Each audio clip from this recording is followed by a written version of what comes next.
ഹേ students, welcome back. അപ്പോൾ നമ്മൾ Griffith theory of brittle ഫ്രാക്ചറിലേക്ക് കൂടുതലായിട്ട് ഡെപ്തിലേക്ക് ഡൈവിങ് ചെയ്യാൻ പോകണം. അപ്പോൾ മൂപ്പര് പറഞ്ഞ എന്താണ്, ഈ ക്രാക്ക് ഉള്ളപ്പോൾ അറ്റോമിക് ബോൺ സ്ട്രെങ്ത് വച്ചിട്ട് ബേസ് ചെയ്തിട്ട് നമ്മൾ കാൽക്കുലേറ്റ് ചെയ്യുന്ന മാക്സിമം ടെൻസൈൽ സ്ട്രെങ്ത് ലിമിറ്റ് അല്ലെങ്കിൽ മാക്സിമം സ്ട്രെസ് ലിമിറ്റ് ഈ വക സാധനങ്ങളൊക്കെ വളരെ ഇനാക്യുറേറ്റ് ആയിരിക്കും എന്ന് ഓൾറെഡി ഒബ്സർവ് ചെയ്ത സാധനമാണ്. അതിന് കാരണമായിട്ട് മൂപ്പര് പറഞ്ഞ എന്താണ്, സബ് സർഫസിലോ അല്ലെങ്കിൽ സർഫസിൻ്റെ മുകളിലോ ഉള്ള ക്രാക്കുകൾ അല്ലെങ്കിൽ ഇംപെർഫെക്ഷൻസ് അല്ലെങ്കിൽ ഇതുപോലുള്ള സ്ട്രെസ് റേസേഴ്സിൻ്റെ പ്രസൻസ് കാരണം ഈ ഫ്രാക്ചർ വളരെ നേരത്തെ നടക്കുന്നുള്ളതാണ്. അപ്പോൾ സ്ട്രെസ് റേസേഴ്സ് കാരണം ആക്ച്വലി എക്സ്പീരിയൻസ് ചെയ്യുന്ന സ്ട്രെസ്സിൻ്റെ എമൗണ്ട്, നമ്മൾ കൊടുക്കുന്ന സ്ട്രെസ് ഇപ്പോൾ ഒരു 10 GPa ആണെങ്കിൽ പോലും ആക്ച്വലി നമ്മുടെ മെറ്റീരിയലിൻ്റെ ഉള്ളിൽ എക്സ്പീരിയൻസ് ചെയ്യുന്ന സ്ട്രെസ്, ഓരോ ആറ്റമിക് ബോണ്ടുകൾ നമ്മൾ എക്സ്പീരിയൻസ് ചെയ്യുന്ന സ്ട്രെസ്സുകൾ എപ്പോഴും ഓർഡേഴ്സ് ഓഫ് മാഗ്നിറ്റ്യൂഡ് വളരെ ഹയർ ആയിരിക്കും at the vicinity of the crack എന്നാണ് മൂപ്പര് പറഞ്ഞത്. അതായത് ക്രാക്കിൻ്റെ അയൽവക്കത്ത് ഈ പറഞ്ഞ സ്ട്രെസ്സിൻ്റെ എമൗണ്ട് വളരെ കൂടുതലായിരിക്കുന്നത്, അത്രയേ ഉള്ളൂ. അതാണ് ഈ പടത്തിൽ കാണിക്കുന്നത്. ഇതിൻ്റെ അകത്ത്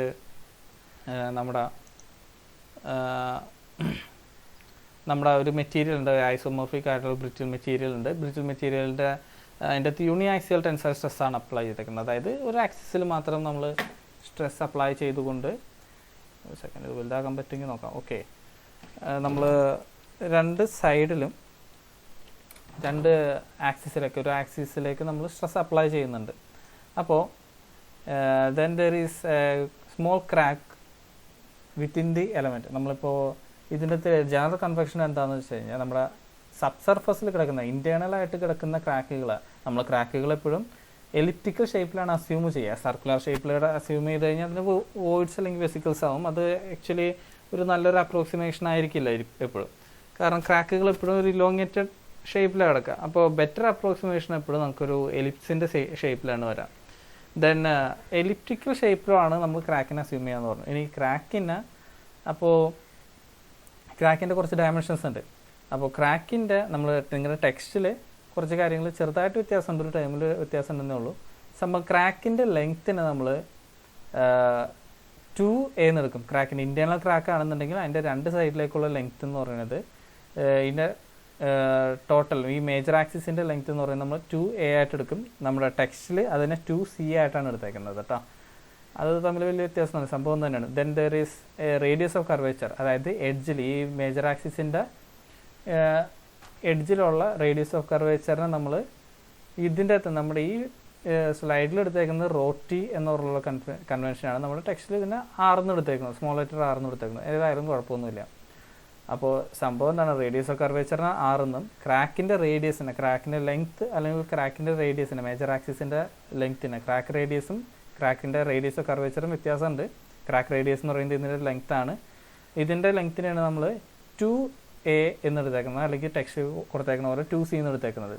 ഇനി അത് സബ് സർഫസ് ക്രാക്ക് ആണെന്നുണ്ടെങ്കിൽ നമ്മളതിനെ ഇതിന് നേരെ പകുതിയായിട്ട് എടുക്കത്തുള്ളൂ. പക്ഷെ അതുകൊണ്ട് കുറേ പരിപാടികളുണ്ട് വരാം. അപ്പോൾ മൂപ്പര് പറയുന്നത് എന്താ വെച്ചാൽ, നമ്മുടെ Griffith theory of brittle fracture പറയുന്നത് എന്താ വെച്ച് കഴിഞ്ഞാൽ, ക്രാക്കിൻ്റെ വിസിനിറ്റി നോക്കി, ഈ XX ക്രോസ് സെക്ഷനാണ് ഇവിടെ ഈ ഡോട്ടഡ് ലൈനിൽ കാണിച്ചേക്കുന്നത്. ഈ XX ക്രോസ് സെക്ഷനിൽ ക്രാക്കിൽ നമ്മൾ അപ്ലൈ ചെയ്യുന്ന സ്ട്രെസ് σ0 ഉണ്ട്, രണ്ട് സൈഡിൽ അപ്ലൈ ചെയ്യുന്നത്. അതായത് നോർമൽ സ്ട്രെസ് σ0 എന്ന് പറയുന്നത് നമ്മുടെ എഡ്ജിൽ അല്ലെങ്കിൽ നമ്മുടെ സർഫസിലൊക്കെ σ0 തന്നെയായിരിക്കും. ബട്ട് ക്രാക്കിൻ്റെ വിസിനിറ്റിയിൽ എത്തുമ്പോൾ നോക്കി, ക്രാക്കിൻ്റെ അടുത്തേക്ക് പോകും തോറും ഈ σ0യുടെ മാഗ്നിറ്റ്യൂഡ് ഹൈപ്പർബോളിക്കലി അത് വളരെ ഇൻക്രീസ് ചെയ്ത് വരികയാണ്. എക്സ്പോണൻഷ്യലി വളരെയധികം കൂടിയിട്ട് ആക്ച്വൽ ക്രാക്കിൻ്റെ എഡ്ജിലുള്ള ഇതെന്തായിരിക്കും, അപ്ലൈ സ്ട്രെസ് എന്തായിരിക്കും, σm ആയിരിക്കും. അപ്പോൾ ഈ σm വെച്ചിട്ടായിരിക്കും നമ്മൾ ഈ σm എന്ന് പറയുന്നത്, σ0 ചിലപ്പോൾ 10 GPa σm എന്ന് പറയുന്നത് ഒരു 45 GPa 100 GPa വരെ പോവാം. അതാണ് സംഭവം. അപ്പോൾ ഇങ്ങനെയാണ് മൂപ്പര് പറഞ്ഞേക്കുന്നത്. അതിൻ്റെ ഒരു മാത്തമാറ്റിക്കൽ പ്രൂഫ് നിങ്ങൾ ടെക്സ്റ്റിൽ കിടക്കുന്നുണ്ട്. സിമ്പിളാണ്. ജസ്റ്റ് ഇതിനെ നമ്മൾ ജോമെട്രി വെച്ചിട്ട് എടുത്തിട്ട് അതിനെ ഒരു ഡെറിവേറ്റീവ് എടുത്ത് സിയുടെ വാല്യൂ കണ്ടുപിടിക്കുന്നതേ ഉള്ളൂ. നമ്മൾ ആക്ച്വലി നോക്കാം, σmന് നമ്മൾ കൊടുക്കുന്ന വാല്യൂ എന്ന് പറയുന്നത്, σm എന്ന് പറയുന്നത് മാക്സിമം സ്ട്രെസ് അല്ലെങ്കിൽ maximum magnitude of stress at the vicinity of the crack എന്നുള്ളതാണ്. അപ്പോൾ σmൻ്റെ ആക്ച്വൽ വാല്യൂ എന്ന് പറയുന്നത് =2 σ0 √a/ρt എന്നുള്ളതാണ്. ഹാഫ് ആകുമ്പോൾ റൂട്ടാണെന്ന് നമുക്കറിയാലോ. അപ്പോൾ 2 സിഗ്മ സീറോസ് ആക്ച്വലി അപ്ലൈ ചെയ്തതിൻ്റെ 2 into root of a by rho t. A by rho t എന്ന് പറയുന്നത് നിങ്ങളുടെ ടെക്സ്റ്റ് ബുക്കിൽ സി ബൈ ആർ എന്നാണ് കൊടുത്തേക്കണം. സി എന്ന് വെച്ചാൽ എന്താണ്, ക്രാക്കിൻ്റെ ഹാഫ് ലെങ്ത്ത്, ഇൻറ്റേർണൽ ക്രാക്കിൻ്റെ ഹാഫ് ലെങ്ത്തും സർഫസ് ക്രാക്കിൻ്റെ ആണെന്നുണ്ടെങ്കിൽ സർഫസ് ക്രാക്കിൻ്റെ ആണെന്നുണ്ടെങ്കിൽ ലെങ്ത്തും ആണ് പറയാം. ഇൻറ്റേർണൽ ക്രാക്കിൻ്റെ ഹാഫ് ലെങ്ത്ത് അല്ലെങ്കിൽ ഹാഫ് റേഡിയസും, അല്ലെങ്കിൽ സർഫസ് ക്രാക്കിൻ്റെ ലെങ്ത്തും. ഓക്കെ, ഇതിൻ്റെ ഹാഫും സർഫസിലാണെങ്കിൽ ഇത്, കാരണം സർഫസിലുള്ളതിന് കൂടുതൽ എഫക്റ്റ് ഉണ്ടാവും. അപ്പോൾ ഇതിൻ്റെ ഡിനോമിനേറ്ററിൽ കിടക്കുന്ന സാധനമാണിത്. അപ്പോൾ ഇത് ചെറിയ വാല്യൂ ആയാലും അതിൻ്റെ എഫക്റ്റ് ഉണ്ടാവും. സെയിം ഫോർമുല വരാൻ വേണ്ടിയിട്ടാണ് നമ്മളിവിടെ എയും 2a എടുത്തേക്കുന്നത്. നമ്മുടെ ടെക്സ്റ്റിൽ സിയും 2c എടുത്തേക്കുന്നത്. അത് ഗ്രിഫിത്ത് ചെയ്ത ഒരു നല്ലൊരു പരിപാടിയാണ്. രണ്ടിന് ഇപ്പോൾ സർഫസ് ആയാലും ഇൻറ്റേർണൽ ആയാലും ഈ സെയിം ഫോർമുലയാണ്. ഓക്കെ, അപ്പോൾ sigma m maximum stress is equal to 2 sigma 0 root of c by r. Okay, അല്ലെങ്കിൽ എ ബൈ റോ ടി, ഏതായാലും കുഴപ്പമില്ല. അപ്പോൾ ഈ സിഗ്മ 0 ടു സിഗ്മ എം ൻ്റെ റേഷ്യോന്, അതായത് മാക്സിമം സ്ട്രെസ് ടു അപ്ലൈ സ്ട്രെസ്സിൻ്റെ റേഷ്യോന് നമ്മൾ സ്ട്രെസ് കോൺസെൻട്രേഷൻ ഫാക്ടർ എന്ന് പറയും. സ്ട്രെസ് കോൺസെൻട്രേഷൻ ഫാക്ടർ എന്ന് പറയും. ഈ സ്ട്രെസ് കോൺസെൻട്രേഷൻ ഫാക്ടറാണ് നമുക്ക് ആക്ച്വലി എക്സ്പീരിയൻസ് ചെയ്യുന്ന സ്ട്രെസ് ഡിവൈഡ് ബൈ ശരിക്കുള്ള സ്ട്രെസ്, നമ്മൾ കൊടുക്കുന്ന സ്ട്രെസ്. ശരിക്കും കൊടുക്കുന്ന സ്ട്രെസ് വളരെ കുറവായിരിക്കും, പക്ഷേ ആക്ച്വലി എക്സ്പീരിയൻസ് ചെയ്യുന്ന സ്ട്രെസ് ഭയങ്കര കൂടുതലായിരിക്കും. അതാണ് ഈ കാണുന്നത്. അപ്പോൾ സ്ട്രെസ് കോൺസെൻട്രേഷൻ ഫാക്ടർ നമ്മൾ KT വെച്ചിട്ടാണ് ഡിനോട്ട് ചെയ്യുക. അതെല്ലായിടത്തും സെയിം തന്നെയാണ്, is equal to sigma m by sigma 0. ഇത് നമ്മളവിടെ വാല്യൂ സബ്സ്റ്റിറ്റ്യൂട്ട് ചെയ്ത് കൊടുത്തു കഴിഞ്ഞാൽ 2 into a by root of a by rho t എന്ന് വരും. Same formula. അപ്പോൾ വളരെയധികം നമുക്കിപ്പോൾ തന്നെ കാണാം. ഈ എ എന്ന് പറയുന്നത്, നമ്മളിപ്പോൾ ക്രാക്ക് എന്ന് പറയുന്ന സാധനം എന്തായിരിക്കും, ഒരു നീണ്ട ഇലക്ട്രിക്കലായിട്ട് ഒരു വര പോലെ കിടക്കുന്ന സാധനം ഇരിക്കുള്ളൂ. അപ്പോൾ അതിൻ്റെ എഡ്ജിലെ റേഡിയസ് ഒക്കെ വെച്ചിട്ട് വളരെ ചെറുതായിരിക്കുള്ളൂ. അറ്റ് ദ സെയിം ടൈം ഇതിൻ്റെ ലെങ്ത്ത് ഭയങ്കര കൂടുതലായിരിക്കും. അപ്പോൾ എ ബൈ റോ ടി എന്ന് പറയുന്ന വാല്യൂ എന്ന് പറയുന്നത് ഒരു 5, 8, 10 ഒക്കെ ആയിരിക്കുള്ളൂ. ചിലപ്പോൾ അതിലും കൂടാം. നീട്ടുള്ള ക്രാക്ക് ആണെന്നുണ്ടെങ്കിൽ ഭയങ്കരമായിട്ട് കൂടാം ഈ സാധനം, ഓർഡേഴ്സ് ഓഫ് മാഗ്നിറ്റ്യൂഡ് കൂടാം. അപ്പോഴാണ് ഈ പറഞ്ഞ സ്ട്രെസ് കോൺസെൻട്രേഷൻ ഫാക്ടറിൻ്റെ എഫക്റ്റ് വരാം. ഓക്കെ, ദെൻ ഈ ഡെറിവേഷനാണ് നിങ്ങൾക്ക് ടെക്സ്റ്റ് ബുക്കിൽ കൊടുത്തേക്കുന്നത്, ക്രാക്ക് പ്രൊപ്പഗേഷൻ്റെ ഡെറിവേഷൻ. അതായത് ഈ ഇക്വേഷനിൽ പറയുന്നത് ക്രിറ്റിക്കൽ ക്രാക്ക് പ്രൊപ്പഗേഷന് വേണ്ടിയിട്ടുള്ള സ്ട്രെസ്സാണ്. Critical stress required for crack propagation. അതായത് നമ്മളൊരു ക്രാക്ക് നമ്മുടെ മെറ്റീരിയലിൻ്റെ അകത്തുണ്ട്. എത്ര സ്ട്രെസ് കൊടുത്താലാണ് ഈ ക്രാക്ക് വലുതായി പോവുക, വലുതായിട്ട് ക്രാക്ക് പ്രൊപ്പഗേറ്റ് ചെയ്ത് ഔട്ടറിലേക്ക് പോകുക എന്നുള്ളതാണ് ക്രിറ്റിക്കൽ ക്രാക്ക് പ്രൊപ്പഗേഷൻ, അല്ലെങ്കിൽ critical stress required for crack propagation എന്ന് പറയാം. അപ്പോൾ സിഗ്മ സിനെ നമുക്ക് ഒരു ചെറിയ ഡെറിവേഷൻ ഉണ്ട്, ആകെ 4 സ്റ്റെപ്പുള്ള ഡെറിവേഷൻ നിങ്ങളുടെ ടെക്സ്റ്റ് ബുക്കിലേക്ക് കിടക്കുന്നുണ്ട്. അത് വേണമെങ്കിൽ നോക്കാം. അത് ചിലപ്പോൾ ഒരു 3 മാർക്കിന് 5 മാർക്കിന് ചോദിക്കാൻ ചാൻസ് ഉണ്ട്. എന്തായാലും 10 മാർക്കിൻ്റെ ക്വസ്റ്റനായിട്ട് എന്തായാലും ചോദിക്കത്തില്ല. അപ്പോൾ ക്രിറ്റിക്കൽ ക്രാക്ക് പ്രൊപ്പഗേഷൻ എന്ന് പറയുന്നത് എന്തായിരിക്കും, sigma C is equal to root of 2e gamma by 2 pi A എന്നാണ്. അതായത് ഇ എന്ന് പറയുന്നത് യങ്സ് മോഡുലസ് അല്ലെങ്കിൽ മോഡുലസ് ഓഫ് വെലാസിറ്റി ആണ്. ഗാമ എസ് എന്ന് പറയുന്നത് surface energy per unit area ആണ്. Surface energy per unit area, അതായത് ബിഫോർ ക്രാക്കിംഗ്. ആൻഡ് എ എന്ന് പറയുന്നതാണ് നമ്മുടെ ക്രാക്കിൻ്റെ ഹാഫ് ലെങ്ത്ത്, അല്ലെങ്കിൽ സർഫസ് ക്രാക്കിൻ്റെ ആണെങ്കിൽ ക്രാക്ക് ലെങ്ത്ത്, ഇൻറ്റേർണൽ ക്രാക്ക് ആണെങ്കിൽ ക്രാക്കിൻ്റെ ഹാഫ് ലെങ്ത്ത്. അതാണ് ഉദ്ദേശിക്കുന്നത്.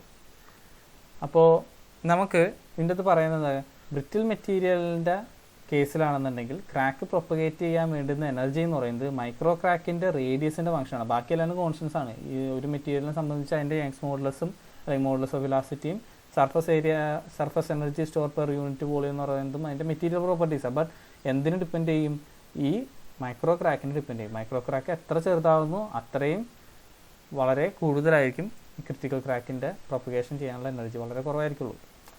ഓക്കെ, ഇനി ക്രാക്കിൻ്റെ പ്രൊപ്പഗേഷൻ എങ്ങനെയാണെന്നുള്ളത്. അതായത് നമ്മളിപ്പോൾ കണ്ടത്, നമ്മളൊരു ക്രാക്ക് നമ്മുടെ ബ്രിറ്റിൽ മെറ്റീരിയലിൻ്റെ അകത്ത് ക്രാക്കിൻ്റെ പ്രൊപ്പഗേഷൻ എന്ന് പറയുന്നത് 3 മോഡിൽ കൂടെ നടക്കാം. അതായത് നമ്മൾ ഈ സാധനത്തിനെ പിടിച്ച് വലിച്ചു കഴിയുമ്പോൾ ഈ ക്രാക്കിന് എന്ത് പറ്റും, ഈ ക്രാക്ക് 2 സൈഡിലേക്കും ഇലോങ്ങേറ്റ് ചെയ്ത് വലുതായി വരും. ഈ മോഡ് എന്ന് പറയുന്നത് ടെൻസൈൽ മോഡാണ്. അതായത് ടെൻസൈൽ സ്ട്രെസ് കൊടുത്തു കഴിഞ്ഞാൽ എന്ത് പറ്റും, ഈ ക്രാക്ക് ഇങ്ങനെ സൈഡിലോട്ട് പൊട്ടി പോകും. ഇത് കണ്ട, ഇതിങ്ങനെ സൈഡിലോട്ട് പൊട്ടി പോകും. അതാണ് ടെൻസൈൽ മോഡ് എന്ന് പറയാം. അതായത് നോക്കി ഈ ഫിഗറിൽ കാണുന്ന പോലെ മുകളിൽ നിന്നും താഴെ നിന്നാണ് ഫോഴ്സിൻ്റെ ആപ്ലിക്കേഷൻ. അപ്പോൾ ക്രാക്ക് എങ്ങനെ പോകും, ഉള്ളിലേക്ക് പ്രൊപ്പഗേറ്റ് ചെയ്തുകൊണ്ടിരിക്കും. ഇനി സെയിം തിങ് ഷിയറിങ്ങിൽ നടക്കും. വീണ്ടും ആ ഫിഗറിലേക്ക് പോയി നോക്കാം. ഈ ഫോഴ്സ് നമ്മൾ സൈഡിൽ കൂടെയാണ് കൊടുക്കണമെന്ന് വെച്ചോ, ക്രാക്ക് ഇങ്ങനെ എടുക്കുന്നു, രണ്ട് സൈഡിൽ കൂടെയാണ് പോകണമെന്ന് വെച്ച് കഴിഞ്ഞാൽ ക്രാക്ക് എങ്ങനെ പോകും? ഈ ക്രാക്ക് ഇങ്ങനെയും പ്രൊപ്പഗേറ്റ് ചെയ്യും, രണ്ട് സൈഡിലേക്ക് പ്രൊപ്പഗേറ്റ് ചെയ്യും. അത് ഷിയറിങ് ആയിരിക്കും. ഓക്കെ, അത് ഈ ഫിഗറിൽ കാണുന്ന പോലെ ഷിയറിങ്ങിലായിരിക്കും ഉണ്ടാവുക, രണ്ട് സൈഡിലേക്ക് സൈഡ്. ഇനി ടിയറിങ് ഉണ്ട്. ടിയറിങ് എന്ന് പറയുമ്പോൾ ഈ ക്രാക്കിൻ്റെ ആക്സിസ് എന്ന് പറയുന്നത് ഈ ഷിയർ ആക്സിസ് എന്ന് പറയുന്നത് പാരലിന് പകരം ഓപ്പോസിറ്റ് സൈഡിലേക്ക് വരികയാണെന്നുണ്ടെങ്കിൽ ക്രാക്കിൻ്റെ ലെങ്ത്തിന് പകരം, അതായത് ക്രാക്ക് ഇങ്ങനെ കിടക്കുകയാണ്. ഈ ക്രാക്കിൻ്റെ പെർപെൻഡിക്കുലർ ആയിട്ടുമല്ല പാരലോ ആയിട്ടല്ല, രണ്ടും ഓപ്പോസിറ്റ്ലി പാരലായിട്ടാണ് വലിക്കണം. അതായത് ക്രാക്കിൻ്റെ ലോഞ്ചിറ്റ്യൂഡൽ ആക്സിസിന് പെർപെൻഡിക്കുലർ ആയിട്ട്. ഇതുപോലെ ഈ കാണുന്ന പോലെ ഇപ്പുറത്തേക്കും വിളിച്ച് വലിക്കുമ്പോൾ നമ്മൾ പേപ്പർ കീറുന്ന പോലെ ടിയറിങ് സംഭവിക്കുന്നുള്ളതാണ്. അതാണ് 3 മോഡ്. ഇതിനെക്കുറിച്ച് ഇൻഡെപ്തിൽ നമുക്ക് MTech ഒക്കെ എടുക്കുകയാണെങ്കിൽ പഠിക്കാം. തൽക്കാലം നിങ്ങൾക്ക് ഇത്ര ആവശ്യമുള്ളൂ. പിന്നെ നമ്മൾ ട്രാൻസ്ഗ്രാനുലാർ ആൻഡ് ഇൻ്റർഗ്രാനുലാർ ക്രാക്ക് പ്രൊപ്പഗേഷൻ മോഡ് നമ്മൾ പറഞ്ഞിരുന്നു. ട്രാൻസ്ഗ്രാനുലാർ എന്ന് പറഞ്ഞു കഴിഞ്ഞാൽ ഗ്രെയിൻസിൻ്റെ ഉള്ളിൽ കൂടെ ഇത് പ്രൊപ്പഗേറ്റ് ചെയ്യും. കാരണം ഗ്രെയിൻസിൻ്റെ ഉള്ളിലുള്ള ബോണ്ട് എനർജി എല്ലാം വളരെ വീക്കായിരിക്കും. അപ്പോൾ ഗ്രെയിനുകൾ പൊട്ടിച്ച് ക്രാക്ക് പ്രൊപ്പഗേറ്റ് ചെയ്യും. But at the same time intergranular fracture എന്ന് പറയുമ്പോൾ ഗ്രെയിൻസിൻ്റെ അകത്തുള്ള ബോണ്ട് സ്ട്രെങ്ത് കൂടുതലായിരിക്കും, ബട്ട് ഗ്രെയിൻ ബൗണ്ടറീസ് വളരെ വീക്കായിരിക്കും. അങ്ങനെ ഇരിക്കുന്ന സമയത്ത് ഗ്രെയിൻ ബൗണ്ടറീസിൽ കൂടെ ആയിരിക്കും നമ്മൾ ക്രാക്ക് പ്രൊപ്പഗേറ്റ് ചെയ്യാം. ഇത് നമ്മൾ പലതവണ പറഞ്ഞിട്ടുള്ളതാണ്. പിന്നെ ഫ്രാക്ചർ ടഫ്നെസ് ഒക്കെ നമ്മൾ കഴിഞ്ഞ ക്ലാസ്സാണ്. ഇനിയാണ് നമുക്ക് ഇമ്പോർട്ടൻ്റ് ആയിട്ടുള്ള ductile to brittle transition temperature എന്ന് പറയാം. ഒന്നുമില്ല, മിക്കവാറും ഡക്റ്റൈൽ മെറ്റീരിയൽസിനെ തണുപ്പിച്ച് കഴിഞ്ഞ് കഴിഞ്ഞാൽ അറ്റ് എ സെർട്ടൺ ലെവൽ ഇതിൻ്റെ ടഫ്നെസ് അങ്ങോട്ട് ഡിക്രീസ് ചെയ്യും. അതായത് ഡക്റ്റൈൽ മെറ്റീരിയൽ ബ്രിറ്റിൽ മെറ്റീരിയലായിട്ട് ആക്ട് ചെയ്യും ലോ ടെമ്പറേച്ചറിലേക്ക് എത്തുമ്പോൾ, പ്രത്യേകിച്ച് സ്റ്റീലുകൾ. ആ സംഭവത്തിന് നമ്മൾ എംബ്രിറ്റിൽമെൻറ്റ് എന്ന് പറയാം. യൂഷ്വലി ഒരുപാട് എക്സാമ്പിൾസ് ഉണ്ട്. നമ്മുടെ വേൾഡ് വാർ 2 സമയത്ത് മാനുഫാക്ചർ ചെയ്ത ഒരുപാട് ഷിപ്പുകൾ പോളാർ റീജിയനിലേക്ക്, യൂറോപ്പിൻ്റെ സൈഡിലൊക്കെ പോളാർ റീജിയനാണല്ലോ, ആ സീസണിലേക്കൊക്കെ പോയി കഴിഞ്ഞപ്പോൾ തണുപ്പ് കാരണം ഈ സാധനത്തിൻ്റെ മെറ്റീരിയൽ സ്ട്രെങ്ത്ത് ഭയങ്കരമായിട്ട് കുറഞ്ഞു. അത് എന്തെങ്കിലും ചെറിയൊരു ഇത് വന്നാൽ പോലും സാധനം ബ്രിറ്റിൽ മെറ്റീരിയൽ, ഗ്ലാസ് പൊട്ടാൻ തുടങ്ങി. നിങ്ങൾ ടെർമിനേറ്റർ 2 മൂവി കണ്ടിട്ടുണ്ടെങ്കിൽ അറിയാൻ പറ്റും. അതിൻ്റെ അകത്ത് ചെങ്ങായിയുടെ മേത്തേക്ക് ലിക്വിഡ് നൈട്രജൻ വീണ് കഴിയുമ്പോൾ ആ മെറ്റൽ അതിൻ്റെ പ്ലാസ്റ്റിറ്റിയൊക്കെ പോയിട്ട് സംഗതി കട്ട പോലെ ആവും, ചില്ല് പോലെ ആവും, പൊടപൊടാന്ന് പൊട്ടിപ്പോവും. ചില്ല് പോലെ പൊട്ടിപ്പോകേണ്ട സംഭവം. സെയിം തിങ്, തണുപ്പ് കിട്ടുമ്പോൾ ഡക്റ്റൈൽ മെറ്റീരിയൽസ് ബ്രിറ്റിൽ മെറ്റീരിയലായിട്ട് ട്രാൻസ്ഫോം ചെയ്യും. Transformation, ductile to brittle transformation വരും. ഇതിനെയാണ് ductile to brittle transformation temperature എന്നൊക്കെ പറയാം. ഡക്റ്റൈൽ ടു ബ്രിറ്റിൽ ട്രാൻസ്ഫോർമേഷൻ എന്ന് പറയും, അല്ലെങ്കിൽ ട്രാൻസിഷൻ എന്ന് പറയും. ദെൻ ഇതിന് ആ ട്രാൻസിഷൻ ഒക്കർ ചെയ്യുന്ന ടെമ്പറേച്ചറിനെ നമ്മൾ ductile to brittle transition temperature എന്ന് പറയും. ഓക്കെ, അത് നമുക്ക് ഇൻഡെപ്തിൽ വേണമെങ്കിൽ നെക്സ്റ്റ് ക്ലാസ്സിൽ നോക്കാം. അപ്പോൾ സെയിം സംഭവം, അതായത് സ്റ്റെയിൻലെസ് സ്റ്റീൽ SCC സ്ട്രക്ചറിൽ അങ്ങനെ അത്ര പ്രശ്നമില്ല. പക്ഷേ BCC സ്ട്രക്ചറുള്ള സാധാരണ പ്ലെയിൻ കാർബൺ സ്റ്റീൽസിലൊക്കെ ആണെന്നുണ്ടെങ്കിൽ ഈ അറ്റ് എ സെർട്ടൺ ടെമ്പറേച്ചർ ഈ ഡക്റ്റൈൽ, അതായത് അബ്സോർബ് എനർജി, ഇത് കാണുന്നത് ഒരു ചാർപി ടെസ്റ്റിൽ വീനോച്ച് ടെസ്റ്റ് വച്ചേക്കുന്ന ഒരു പ്ലേറ്റിൻ്റെ ആണ്. ചാർപി ടെസ്റ്റിൽ വീനോച്ച് വെച്ചിട്ട് നമ്മൾ ചാർപി ടെസ്റ്റ് ചെയ്യൂലേ, സെയിം സാധനം ചാർപി ടെസ്റ്റ്, സിംപ്ലി സപ്പോർട്ടഡ് ബീമായിട്ട്. അപ്പോൾ ഇതിൻ്റെ എന്താ പറ്റുന്നതെന്ന് വെച്ച് കഴിഞ്ഞാൽ at a certain temperature ductile fracture മെക്കാനിക്സിൽ നിന്ന്, അതായത് ഡക്റ്റൈൽ മെറ്റീരിയലിൻ്റെ അത്രയും fracture energy absorb per unit, fracture energy absorb before fracture എന്നുള്ള സാധനം ഈ വളരെ കൂടുതലായിരിക്കും. പക്ഷേ ടെമ്പറേച്ചർ കുറഞ്ഞ് സെർട്ടൺ ലെവലെത്തി കഴിയുമ്പോൾ ഈ സാധനം ഡ്രോപ്പ് ചെയ്യാൻ തുടങ്ങും. അങ്ങനെ തുടങ്ങി ഭയങ്കരമായിട്ട് തണുത്ത് കഴിയുമ്പോൾ ഈ സാധനം വളരെ ചെറിയ എനർജിയെ അബ്സോർബ് ചെയ്യുള്ളൂ പൊട്ടുന്നതിന് മുമ്പ്. തണുത്ത് കഴിയുമ്പോൾ എനർജി അബ്സോർബ് ബിഫോർ ഫ്രാക്ചർ എന്ന് പറയുന്നത് ഭയങ്കര കുറവായിരിക്കും. അപ്പോൾ ഇതിനാണ് ductile to brittle transition temperature എന്ന് പറയുന്നത്. ഈ ഗ്രാഫ് ഭയങ്കര ഇമ്പോർട്ടൻ്റ് ആണ്. MTechനൊക്കെ ഞങ്ങൾക്ക് പ്ലോട്ട് ചെയ്യാനുണ്ടായിരുന്ന ഒരു ഗ്രാഫാണ്. ഡക്റ്റൈൽ ഫ്രാക്ചറിൻ്റെ സർഫസ് എന്ന് പറയുന്നത് നമ്മൾ ഇൻ്റർഗ്രാനുലാർ ഫ്രാക്ചറൊക്കെ കണ്ട പോലെ വളരെ സ്മൂത്ത് ആയിട്ടുള്ള ഇതായിരിക്കും. പക്ഷേ ബ്രിറ്റിൽ ഫ്രാക്ചർ സർഫസിലേക്ക് വരുമ്പോൾ അത് ഭയങ്കര ഗ്രെയിനി ആയിട്ട്, ഗ്രെയിനുകൾ ബ്രേക്ക് ചെയ്ത പോലെയൊക്കെ നമുക്ക് കാണാൻ പറ്റും. ഓക്കെ, ബാക്കി നമുക്ക് നെക്സ്റ്റ് ക്ലാസ്സിലെടുക്കാം. അപ്പോൾ ഡക്റ്റൈൽ ടു ബ്രിറ്റിൽ ട്രാൻസിഷനും കഴിഞ്ഞു. അപ്പോൾ നമ്മുടെ 5th മൊഡ്യൂളിലുള്ള മെയിൻ ടോപ്പിക്ക് 3 പാർട്ടായിട്ടാണ് നമ്മൾ 5th മൊഡ്യൂൾ ഡിവൈഡ് ചെയ്ത്. അതിൻ്റെ അകത്ത് ഒരു ടോപ്പിക്ക് കഴിഞ്ഞു, മെറ്റീരിയൽസ് എഞ്ചിനീയറിംഗ് കഴിഞ്ഞു. ഇനി സെറാമിക്സ് ഉണ്ട്, കോമ്പോസിറ്റ്സ് ഉണ്ട്. ഇത്രയും കഴിഞ്ഞ് കഴിഞ്ഞാൽ നമ്മുടെ 5th മൊഡ്യൂൾ കഴിയട്ടോ. അപ്പോൾ നല്ലോണം പഠിക്കാം. ബാക്കി നമുക്ക് നെക്സ്റ്റ് ക്ലാസ്സിൽ കാണാം.